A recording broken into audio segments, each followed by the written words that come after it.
In other news tonight, convicted sex killer Paul Bernardo is sporting a black eye and a cut cheek today after being punched by another inmate.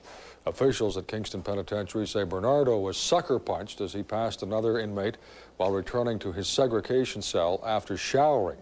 Charges could be laid, and an internal investigation will determine if safety procedures were followed. Today marks the 7th anniversary of what is known as the Montreal Massacre. It was on December 6th, 1989, that Marc Lépine shot and killed 14 women at the University of Montreal. Today, in various cities across the country, candlelight vigils were held to remember the shooting victims, and in Toronto, about 150 people took part in a ceremony at Women's College Hospital.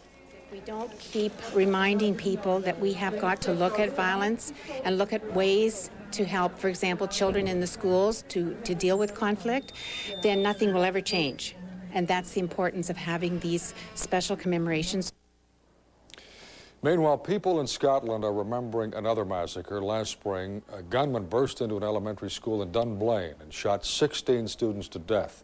And now, a popular song first recorded by Bob Dylan is being used to help make sure that such an incident never happens again. And with that story, here's Tom Fenton.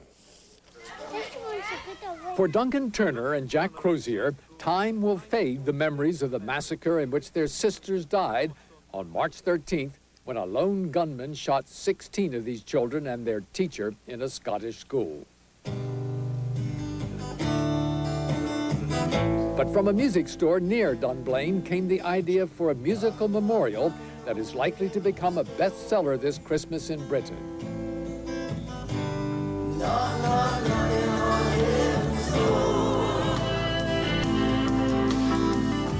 Brothers and sisters of the dead children went to London's famed Abey Road studio to sing backing vocals on a new recording of Bob Dylan's Knocking on Heaven's Door.